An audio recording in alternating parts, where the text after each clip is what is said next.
Why is everyone using the same build in Splatoon Raiders? Let me teach you everything I've learned using this build, including the perfect choices for each skill and upgrade. Like all of my guide videos, just use the chapters to reference what you need to hear. Speed Tank lets you swim anywhere without worrying about Splatoon's main mechanic, ink. But the real bonus is being able to use the overpowered gadgets available for the Speed Tank. We use Blast Boot, which helps us quickly close in on the targets. But the real use comes from its parts and their amazing upgrades. That's what you're going to see here in this build. Not only are the actual gadgets pretty good, but their upgrades are just way better than some of the other gadget upgrades available.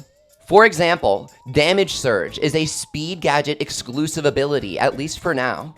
It gives plus 100 damage to your main weapon for the next 5 seconds after using the gadget. We can get our gadget cooldown low enough to the point that we have 100% uptime on this skill, or at least as close to 100% as we need. Now, Freeze needs to be upgraded to be 100% chance, because enemies become twice as hard to freeze each time you do it. The second freeze requires 200% freeze. So by using two 100% freeze gadgets at the same time, you can instantly freeze an enemy on the second try without even realizing that you're supposed to have more trouble. If you've played Elden Ring, it's pretty similar to that. Next, Gadget Damage is another unique skill that the Blast Boot has access to. You don't need me to tell you that a 60% boost for your next gadget is automatically pretty powerful, but you're gonna see the Torquescrew outputs insane damage over time, so boosting that by 60% is such a boon, we gotta take it no matter how many slots it's taking up. Just understand that if next Gadget Damage doesn't seem to be doing much for you, you may be messing up the sequencing for this build, which I'll show later in the video. Now, Explosion Area Up is essential for both the Blast Boot and the Jump Bomb, because honestly, the explosions feel a little small without it. But once you upgrade the explosion to 60%, it really does feel good, and it becomes pretty easy to hit any of the Salmonids with this skill. Ink Resupply is yet another unique skill that speed gadgets have access to. I think the High Fiver is quite underrated as a gadget, but we're not here today to talk about it, because the Blast Boot is just so incredibly overpowered. Just by pressing the button to use this gadget, you instantly 60% of your ink tank. A large part of my strategies in Splatoon Raiders revolve around eliminating the unique mechanics that make Splatoon so fun. I know that sounds bizarre, but seriously, you don't want to waste time worrying about ink in this game. It seriously slows you down. Your actual goal is to just be outputting damage after damage after damage without worrying about anything else. Now, on the first couple days that I was using Blast Boot when the game originally came out, you may have noticed that I wasn't using faster jump because I like to abuse the invincibility frames on the long jump. You're invincible during the entirety of the Blast Boot jump, so make sure to abuse it if you haven't tried that yet. But I do have bad news for you. As you get up there in the difficulty levels, the 90-second timer becomes incredibly restrictive. In this section of the video, we will compare how much time you save by using the highest tier of faster jump versus not using it at all if you use the Blast Boot 10 times per round. I know that sounds excessive, but if you use the Blast Boot every 5 or 6 seconds, and each round lasts 90 seconds, you will definitely break the 10 uses mark. The comparison will be simple. We hold the ZR button to shoot while using the Blast Boot, which disables our weapon. We compare the first frame of the Blast Boot animation with the first frame that we begin shooting, and that is the duration of the Blast Boot. The Blast Boot has no delay for when you begin shooting after landing. It's a speed gadget, so that definitely makes sense. It's part of what makes the Blast Boot just so good. But honestly, there's a bit of a fanciful flourish at the end of that jump that I'm just not too into these days. How about that? That is way faster. Don't forget the movement distance up increases the speed of your jump by allowing you to move a greater distance in the same amount of time. Sorry for the physics homework there. Now, the Jump Bomb is essential for giving us access to even more damage. The Speed Gadget exclusive skill, Airborne Damage Up, increases your damage by an additional plus 60%. Your damage bonuses do add together in this game. I have heard some rumors that combining more than 3 damage bonuses is not a wise idea, but I have disproved that in my charger video where I deal 7.5 million damage in a single shot. Even if damage bonuses begin to deteriorate when you stack many of them, the Icebreaker skill is so powerful when combined with Ferment that any bonus damage will typically contribute close to 1 million damage to your Icebreaker combos. So we're stacking like crazy here.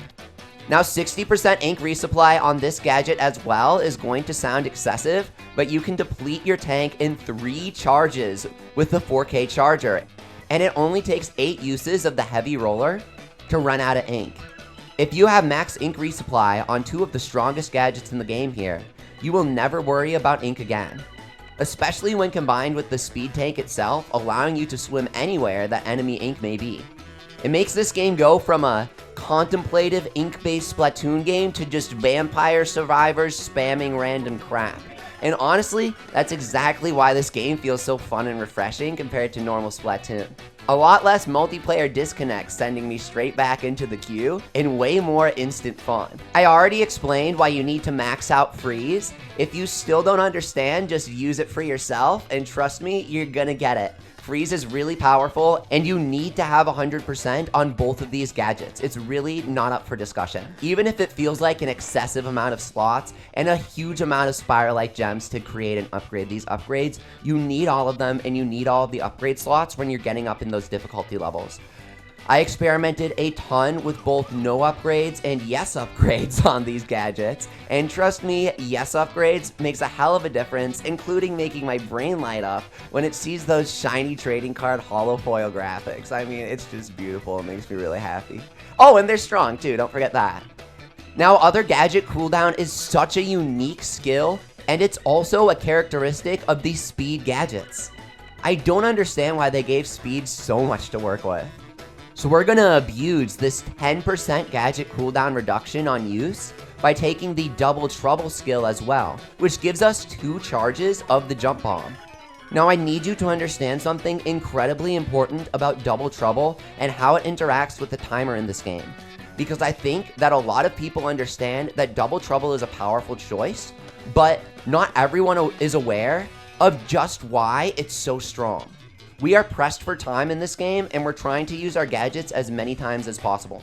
Even if I'm trying to use my blast boot, as soon as it comes off cooldown, using it instantly is just not realistic. That's why we gotta take the auto cast on the fan, so it comes out as soon as it's off cooldown and maximizes our DPS. Once you get good at using the fan, you can try placing it manually in specific areas. But when you first start out with this build, you may actually forget to use the fan. So I suggest trying the fan on autocast, and then taking it off to practice placing it in different choke points. And then, once you really understand where to place the fan and what you're doing with this build, you may be able to put the autocast back on to truly maximize your DPS. Once you figure out how to get the fan to autocast exactly where you want it, instead of just randomly as you're shooting. Kind of like a 3-step learning curve here for the fan autocast, at least in my opinion.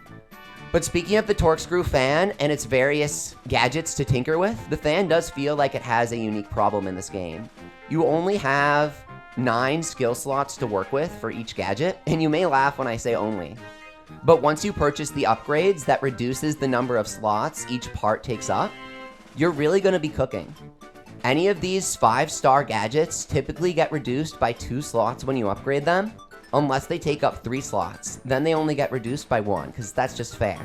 Running the Propeller gadget without Ferment is like running the Spaghetti gadget without sauce, okay? You gotta take this upgrade, otherwise it's an entirely different game. And it's fine if you want to use the Propeller without Ferment for a different build, I guess. But trust me, a final 1.2 times multiplier to any damage dealt in the game is so incredibly impactful in ways that you may not even realize. Ferment increases the damage from environmental absolute damage, like the 500,000 dealt by Steelhead and slamming lids. It also increases damage dealt by your allies when playing in multiplayer. And the burn damage from Ignite or the shatter damage from Icebreaker? Yeah, they are also boosted by Ferment. Even if that shatter number is still blue and white, it's actually getting that purple boost from Ferment. You just don't realize it. Now, my favorite gadget name in the game has got to be Floaty Fun, but unfortunately, it's basically trolling in multiplayer when people are trying to recover their ink. You have access to infinite flight with the jump bomb double trouble in this build. So unless you have a specific strategy for Floaty Fun, which I often do, you may want to consider taking reduced damage taken. This powerful effect gets even stronger as you level up. You may think you have everything when you have 2000 HP at level 100, but you can actually get up to 5000 HP in this game. So reducing your damage by 45% on top of 5000 HP, or 3300 like I have, is going to feel seriously good.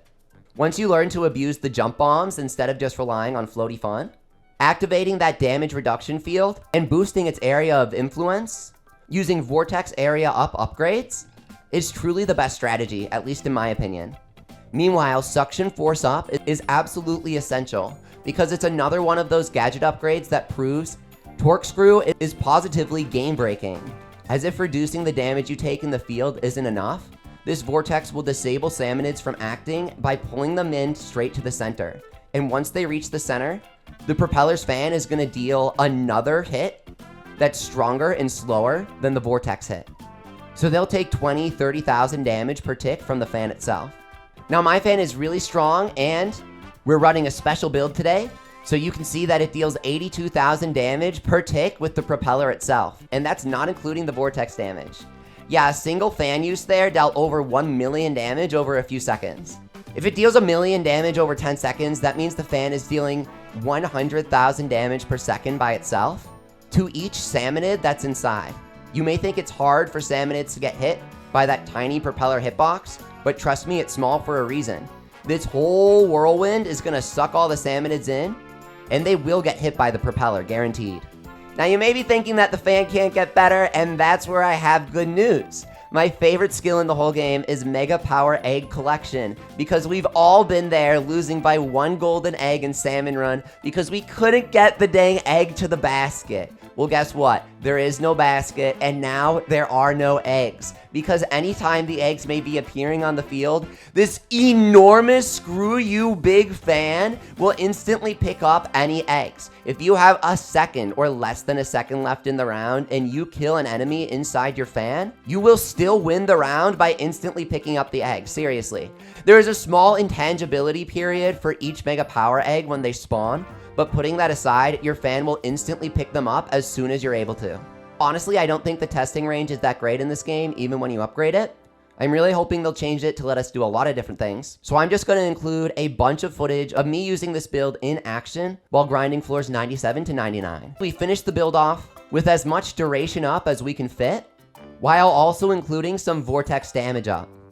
I've showcased Vortex damage up, but I also have the Propeller damage up, which is an even greater boost to a stronger attack. So once you have all of your upgrades purchased and ready, if you can manage to squeeze in that Suction Force Up, and you really should be able to eventually, swap out that Vortex damage for Propeller damage up as the final upgrade that you'll want in the true version of this build. Check this out, 124,000 damage with the Propeller damage up upgrade. We definitely want to be taking this instead of the Vortex. But again, it's a bit of a higher skill upgrade to be taking, because you gotta have the Vortex reeling them into the center. And I know these upgrades are really expensive when it comes to the Spiralite gems. Also, to be honest, I didn't get that Propeller damage up upgrade until recently, and I have been grinding like crazy. Don't be sad if you don't get the specific upgrade that you're looking for, because the rates in this game are really bad. Now you might be wondering how the hell my Propeller is dealing over 100,000 damage per tick, and that's because we are straight abusing a skill known as long range or close combat if you have a weapon that prefers hitting in melee range. When you see damage dealt, it truly does mean all damage. So if we have 40% stacking skills of the same type between weapon and relic powers, will cause their effects to add together and double. So long range goes from 24% to 48% when we use long range as our technical crossover gadget for this build. The one disadvantage to this build that I really don't like is you actually need to swim to activate your tank, and that kind of means I have to spend time playing Splatoon instead of shooting the crap out of the Salmonids. We only have 90 seconds to work with here, so any time actually spent playing Splatoon instead of shooting things is bad.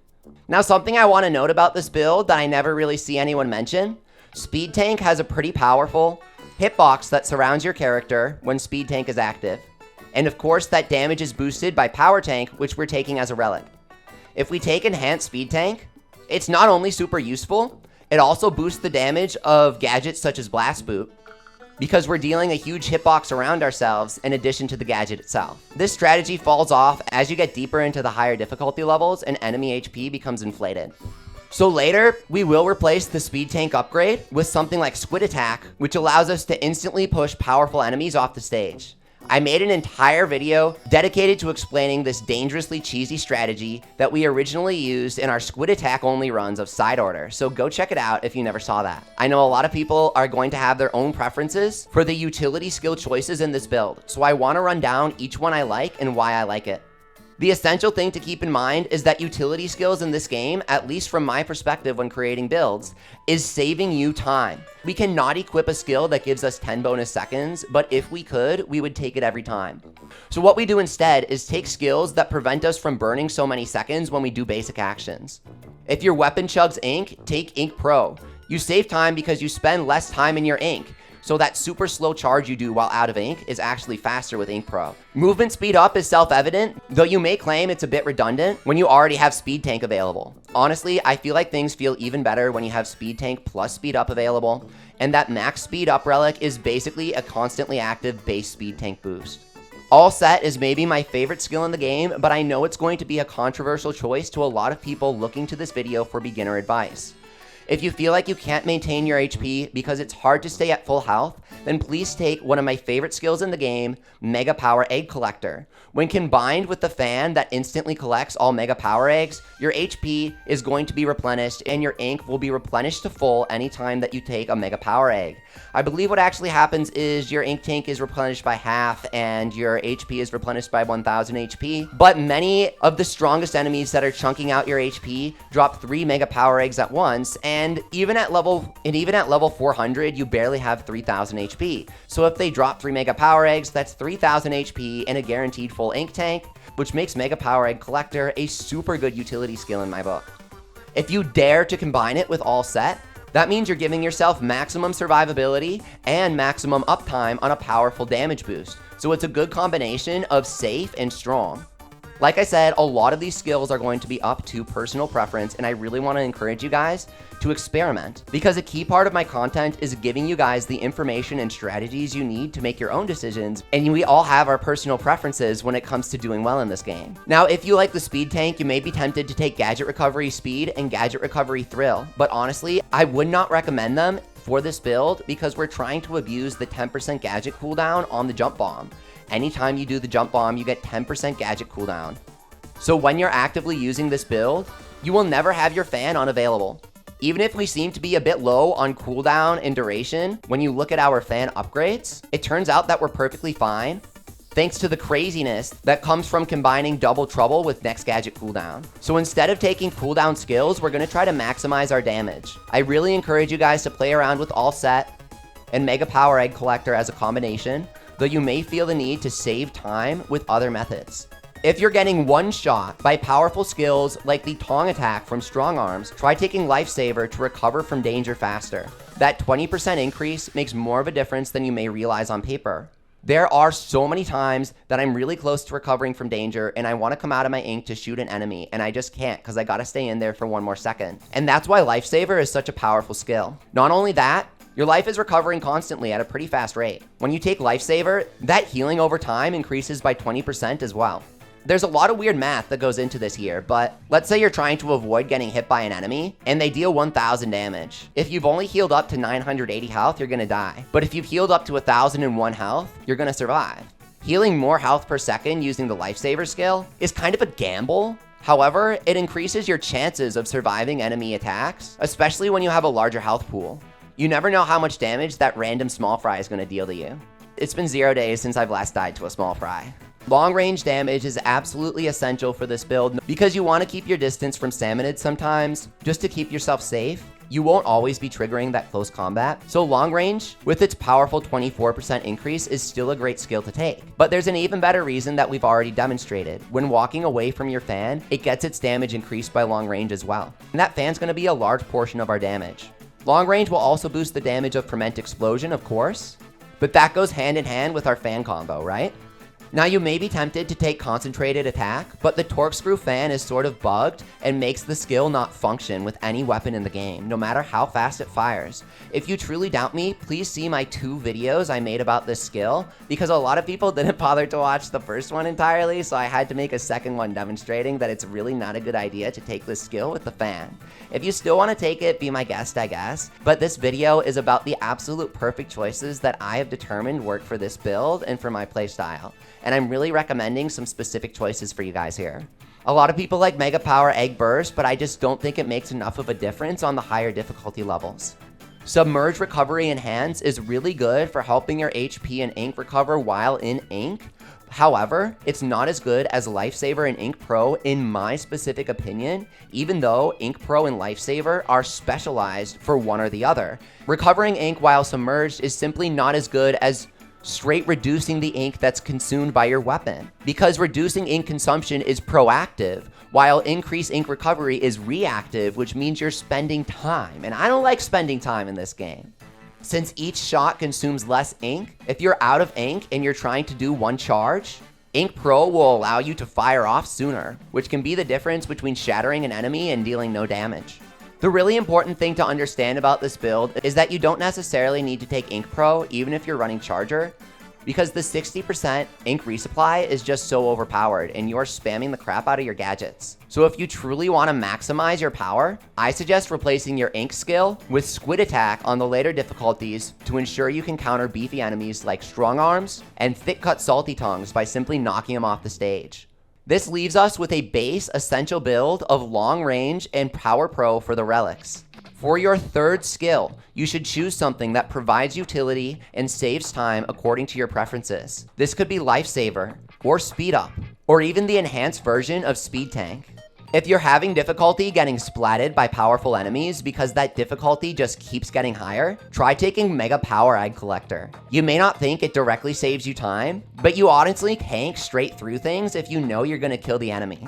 Using this ability aggressively rather than defensively makes it strong in a totally new dimension, so try it out. The fourth skill that you gotta take for your relics is All Set, because All Set contributes so much damage to all of your sources. If you're taking Mega Power Egg Collector, All Set has greater uptime. It also allows you to combo your one-shot kills by leaping from boss to boss and continuously replenishing your HP to full, triggering All Set and gaining bonus damage all over again to one-shot your next boss. However, I know some people in the comments will have difficulty maintaining All Set even with Mega Power Egg Collector. So if that's the case, you're gonna save a lot of time and have way more success by taking Lifesaver. It's not some sort of baby mode crutch, at least not in my eyes. That would be big, man. Instead, Lifesaver is simply math. You recover your HP per second faster when you're running around shooting enemies, which means there's a greater chance of you surviving rather than entering danger the next time you get hit. This chains together with everything else we're doing, including using Mega Power Egg Collector, to maximize the time you spend shooting and minimize the time you spend in your ink, which is the one strategy I've been using to really rocket myself through the Bottomless buffet, and I want to stress it to you guys.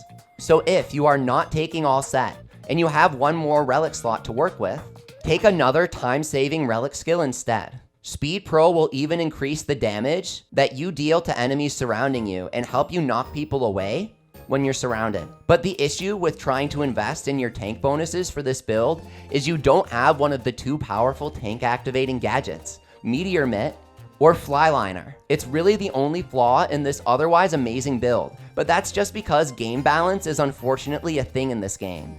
If this build also had a tank activator on one of these three gadgets, then the game would be totally broken, busted on balance. Flyliner being such a powerful alternative choice is something I want to discuss in a separate video, and it makes me happy that it's there because it means this game has some pretty decent balance, even if speed itself feels busted. So instead of taking a speed boost that exclusively activates when our tank ability is active, We will simply take speed up because it gives such an amazing invisible bonus. You'll end up with extra seconds on the clock without even realizing it. If you've ever been in a situation where you run out of time just as you're grabbing that last egg, remember these seemingly basic utility skills are there to invisibly enhance your moment-to-moment gameplay, which means you're saving time. So here is the beginner-friendly Relic power set that I recommend everybody tries if they're brand new to this build or Splatoon in general. If you consider yourself an epic pro ancient gamer like me, how about going for all set in Squid Attack? True intellectuals who have seen my Squid Attack Ultimate Guide video will understand why it's so good against certain enemies, but it's only good if you're good at using it. If you consider yourself someone who doesn't really like or understand Squid Attack, or someone who dies when they try to use it in the heat of battle, do not take it because it's really a high skill, high execution strategy for people who are looking to up their game with something small. Check out what I did last night. I clipped it during the stream because I was so excited. I identified the strong arm setup for the room as soon as we opened. I instantly went for the Squid Attack, and I literally killed him in 9 seconds on the timer. This is on floor 530 at Salmonid level 240 something. Squid Attack is just such a powerful option if you know how to use it, but it's a truly bizarre choice to many players. So if you don't like it or don't want to use it, take Lifesaver, Speed Up, or Ink Pro. I'm a huge advocate for Lifesaver as I've begun to level up and raise my base health pool. I'm truly starting to feel that the more health you get, the more valuable this is because it's percent-based recovery rather than a raw value. Lifesaver is practically a good luck charm, randomly reducing the damage that you take from enemies by increasing the health you restore between hits. At least, that's the weird perspective that I've developed on it while experimenting with relics throughout the Bottomless buffet at high difficulties. Keep in mind that Speed Up actually doesn't work when you're in the air as far as I can tell. Here's where we land without Speed Up. Then let's equip Speed Up. And we actually land at the same location. So when you're in the air, Speed Up does not increase your speed. If you're doing this build to just snipe people in the air eternally as Charger like I am, then crash down with Blast Boot and blast off again, boom, snipe, then I do not recommend taking Speed Up. But if you're using a grounded weapon like Splatoon, then Speed Up is obviously going to be super helpful because Splatoon spends a lot of time running around, swimming around, and trying to close in on its targets. Once you get good enough with this build, you shouldn't need to take Ink Pro with any weapon. Though I did use Ink Pro when I was first practicing with Charger because it's kind of hard to hit Salmonids when you're flying around all over the place. If you're on a super high difficulty level, the build that I would recommend is something like this, though you can also replace Mega Power Egg Collector with Lifesaver depending on how valuable you feel either skill is. It really depends on your playstyle. You should not need bonus gadget cooldown, and you should not need bonus ink, which leaves you free to grab any utility skill that you really feel you need for that final slot. Enough about relic powers, let's discuss the weapon skills which go hand in hand. There are many weapon types in this game and this build works for all of them, so let me explain the different types of weapon skill sets and which weapons will be using them. Shooters such as Splattershot, Junior, Squelcher, Splatling, Mini Splatling, Dualies, Gluga Dualies cannot use Icebreaker for bonus damage because it just isn't good mathematically. Icebreaker always deals 5 times the damage that your weapon's shot deals, so the rapid firing weapons will not be using Icebreaker. We will still be emphasizing Freeze in the build, because Freeze is a powerful effect that lets you do anything you want to the enemies. If you don't have the Chunks or Spiralite to get the level 3 versions of these skills, that's totally fine. The build works alright with the level 1 versions of each skill. Scorch scales with your player's attack, as well as the Salmonid's level, up to Salmonid level 150. After that, Scorch stops scaling. Honestly, I do feel like Scorch is pretty good as long as you can have every enemy at maximum Scorch stacks, because Scorch's damage is boosted by Ferment, which our build is amazing at applying. The main tip I need to give here is that Strong Arms can be affected by 4 Scorches at once because he has 4 targets. Simply freezing a single target of Strong Arms will freeze the entire boss, but each arm can be scorched separately for extra damage. Basically, Strong Arms has a 4 times weakness to Scorch that no other boss has, and he's also the strongest boss in the game. This gives rapid fire weapons a unique advantage, so depending on the level that you're playing at, you may find Scorch is very helpful. But once you get to a higher level, you'll want to start looking at those utility skills that I was discussing earlier. Lifesaver is available, and it does stack with the Relic skill. The same goes for Speed Up. You can get up to 6 levels of Speed Up, and you'll just keep going faster. However, there are more powerful options available on the weapon skills. I want to highlight that 6 of the weapon skills are actually exclusive to tanks. You can get 2 speed skills, 2 power skills, and 2 technical skills, all on your weapon, but they're specific ones. I outline in my videos why concentrated attack does not work with fan ever. They may fix this in a patch. I don't care if I have to focus on one boss with my weapon, the real issue is that my gadgets damaging other enemies resets that counter.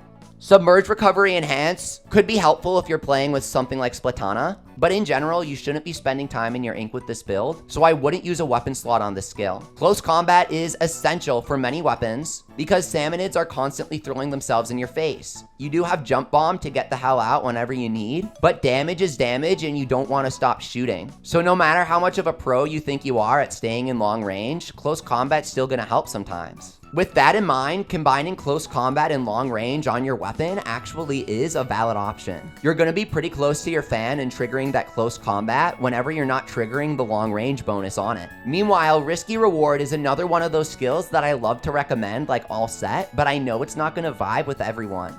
I often survive half the match in danger mode, just abusing the iframes from the blast bomb and staying safe with the jump bomb. So taking Risky Reward is pretty tempting, but anytime I use it, I get nervous and I die.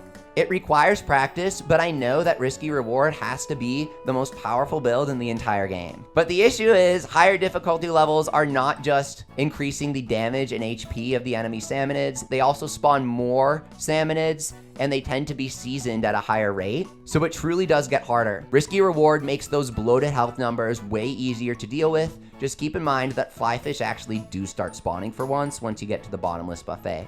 It feels like they never really appeared during the story. Freeze will not contribute bonus damage, and it's already plentiful with the gadgets, so if you're not using Icebreaker, you especially do not want to take Freeze on your weapon because it's a waste. Meanwhile, Explosive Ferment is one of the strongest weapon skills in the entire game, if not the strongest skill. Explosive Ferment and Icebreaker are the only effects that are exclusive to weapon skills. Ignite does not exist. The damage of the Ferment explosion does increase with the skill level. It goes up by 50% on the second level, and then it goes up to a total of 200% damage compared to the original level 1 once you reach level 3. So fully upgrading the Explosive Ferment skill will double its damage, but it's still powerful at level 1. So here is the glass bottle Splattershot hitting from maximum range.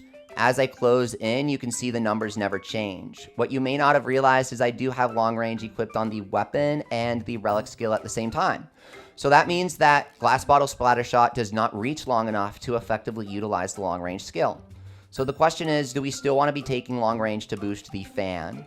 Honestly, that's your personal choice. So many weapons will either want to take long range or close combat instead of mixing the two. Now that final weapon skill, putting aside Explosive Ferment and your damage skill of close combat or long range, if taking both is not an option for your weapon, or that idea just doesn't appeal to you, you have a few choices. The first is Scorch. There's also Risky Reward. It increases all damage, including Scorch and the fan's damage as well. Of course, your final choices are Lifesaver, Speed Up, and Ink Pro. Speed Up just doesn't feel like a great choice if you're constantly staying in the air. But if your weapon prefers to be grounded, this will save you a lot of time. Overall, I actually think that Lifesaver is being overlooked as a super powerful weapon choice for that third skill that saves you a lot of time by regenerating health faster and reducing the odds of you entering danger mode, which drastically slows down your movement speed. Danger mode alters your mindset, causing you to play less aggressively, enter your ink more often to recover, or you might just get nervous and do something silly like I do. The dual ability of Lifesaver to both recover health faster inside and outside of ink, as well as recovering you from danger faster, makes it twice as good as it would be if it was separated into two different skills, but combining them into one skill as Lifesaver makes it a mega time saver, particularly on the higher difficulty levels. A single death means I often find myself losing because I died a single time during the run. You may have 3 lives, but it feels like you can't lose any of them, or else you'll never meet that egg quota on the higher difficulties. So personally, on Glass Bottle Splattershot, I would take Lifesaver, Ferment Explosion, and Close Combat. But the final shout out I gotta give is this very strange skill known as Squid Endurance. When combined with the 45% damage reduction from the fan, you can reduce all damage by 90% when you're swimming inside the fan's vortex. and that's a massive area when you've upgraded it with the 5-star gadget part. This skill is pretty difficult to use, but Speed Tank allows you to stay in your ink without worrying about being interrupted by enemy attacks. I do like it a lot, but it's kind of execution based, and its bonus unique effect of giving you extra showstopper charge when nothing else in the game does that makes Squid Endurance pretty dang interesting to me. I just think that Lifesaver is a much safer and general recommendation to be giving in a video like this, while Squid Endurance is more like, does anybody else out there like it? Because I kind of do. Now, as I outlined in my video on dealing maximum damage with Charger, single hit weapons that deal larger hits but hit slower have a much more straightforward build path. The second set of weapon skills applies to the rest of the weapons in the game. This includes rollers, chargers, sloshers, brellas, blasters, stringers, and splatana. Always take explosive ferment. The damage of the explosion actually scales with your weapon's highest damage available. So the best users for explosive ferment are charger and engine roller, as they have equal maximum damage between the full charge and the inking on the go effect. But explosive ferment is so good that I think every weapon can use it, especially because it scales differently for multi-hit weapons. This is not something they did for Icebreaker, but it is something they did for explosive ferment. So I think the explosion is amazing on every weapon for that reason. Speaking of Icebreaker, we gotta take it on any weapon that deals significant damage in a single hit. This also applies to weapons that can hit a single target with multiple shots at once. These weapons are Brella and Stringer. All of their shots hitting at once actually count as a single one for the purpose of Icebreaker's calculation, which means that those weapons can exclusively use concentrated attack without running into trouble from the fan, because they all tend to hit, because they're all calculated as hitting on the same frame. However, I need to stress something. We're really stretched for skill slots in this build, so we will not be taking concentrated attack on any weapon. That's because all of the weapons that are good at using concentrated attack can also be using long range comfortably. Long range doesn't just increase your weapon damage, it also increases the damage of the ever-powerful fan. We worship the fan in this build, so keeping in mind that the ferment the fan instantly applies will also increase its own damage, a bonus damage increase from long range is going to go a long way. So all the big damage weapons will simply take long range or close combat depending on your weapon, Icebreaker, and explosive ferment.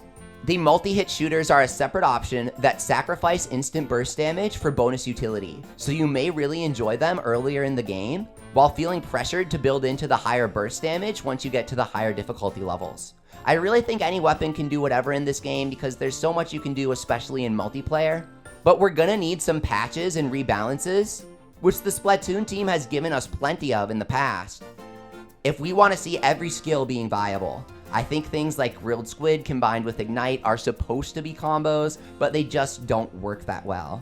Any gadget parts you cannot craft are dropped during combat, so keep that in mind. Use my Spiralite farming video to learn how I get so much of everything, including the Primo 5-star weapons you'll need.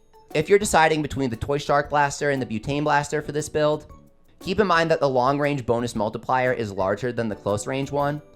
So Toy Shark Blaster is slightly less base damage in exchange for longer range and higher firepower. So both blasters are equally good in their own way, but I highly recommend using Toy Shark Blaster for this build so you can go high up in the air and utilize that long range damage bonus. Now the main strategy for this build is identical to what I showed in my Charger video. Just use the blast boost to damage surge your weapon damage and freeze surrounding enemies. So place down your Torquescrew fan so it deals 60% bonus damage from the blast boot ability. After using the fan, immediately blast off backwards using the jump bomb to apply more freeze and activate aerial damage up. It is crucial that you do not jump bomb until after you place the fan, because you don't want to increase the jump bomb's damage. Jump bomb is for utility, not damage, while fan is for everything, it's just broken. The enemy will be automatically fermented by the fan, so fire at the frozen enemy to instantly kill it with Icebreaker, explode it with exploding ferment at the same time, and set off a chain reaction, killing all of the enemies inside the blender.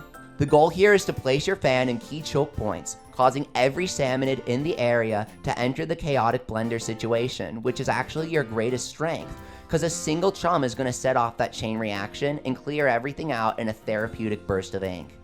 I've streamed over 12 hours of gameplay for this build over the past few days, so check out the live stream recordings if you need some demonstrations, and leave a comment letting me know if you have any requests for future videos. Subscribe and join the Discord for updates if you enjoyed this quick build guide for Splatoon Raiders, and join us on stream to play with us. With love and peace, thanks for watching.